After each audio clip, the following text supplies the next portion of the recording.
Hi, I'm Kenneth Wajda, and I'm a professional photographer here in Colorado, and welcome to another one of my photography talks.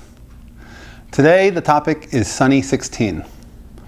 Now you may have heard of it, or you may not have, but Sunny 16 is a great rule to have in your toolbox.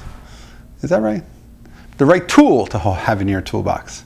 Because Sunny 16 means you can pick up any mechanical camera ever made and put a roll of film in it and have an idea of where you should set your exposure based on just what the rule Sunny 16 says. And so I'll put some links to some of the graphics that I think support it well, but I'll just tell it to you now. It's pretty simple to understand and to remember.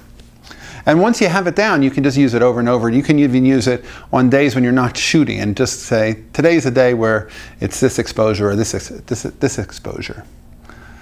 So the way Sunny 16 works is basically you set your camera shutter speed to match what your film speed is. So if you're shooting at ISO 400, you would put your shutter on a 400th of a second. And for my taste, a 500th of a second is close enough.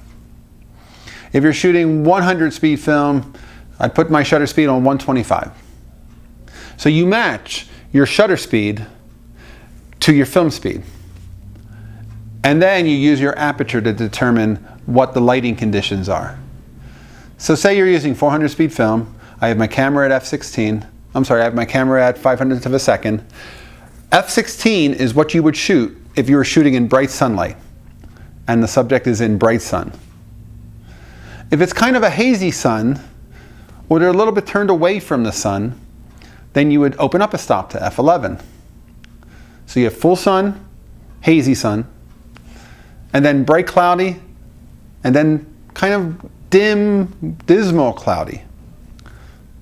Go 2 more stops. So you start at 16. That's your sunny day. Bright sunny, but not completely sunny, a little bit hazy, f11. Bright clouds, f8.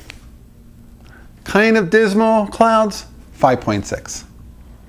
And then once you have that combination, 500 at a 5.6, you can also go to a 250 at f8. You can make up different variations based on what the exposure is, but you need to know where to start.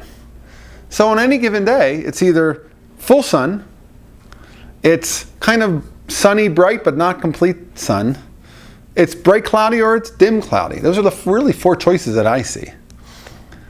If you're shooting in full sun and the person is backlit, open up a stop or 2.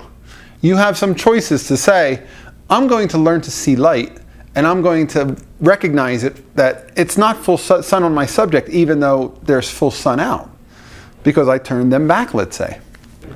But the Sunny 16 rule is this great thing because you can now take any old Nikkormat or any old Canon camera or any old Mamiya, any camera, an old Russian rangefinder that has no meter, an old Leica M3, and you can now go out and have a pretty good sense of what exposure you need to make an image.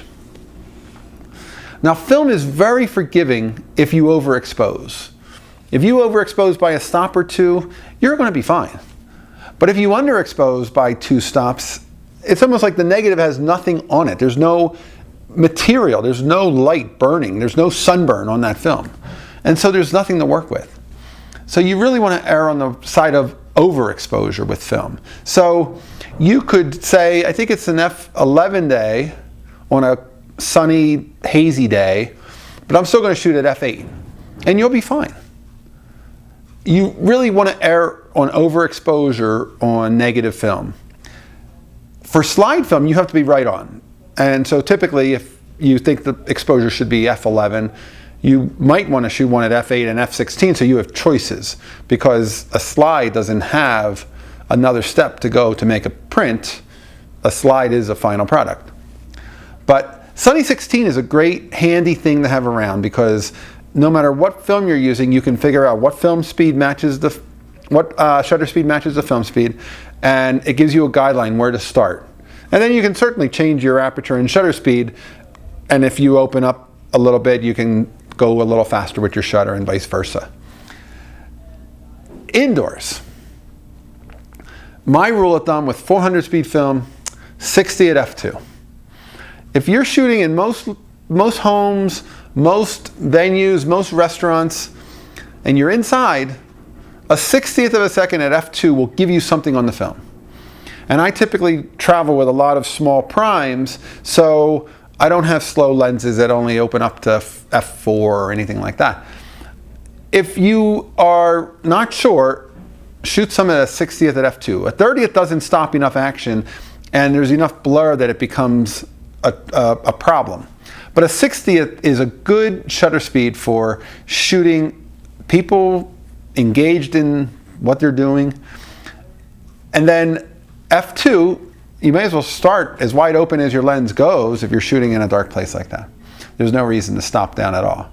So those are my guidelines for outdoor and indoor shooting using Sunny 16. I'll put some graphics in those in the comment area below, and I'd like to hear what you think about Sunny 16. Do you use it? It's a great tool to have in your toolbox. All right, thanks for watching. I'll see you next time.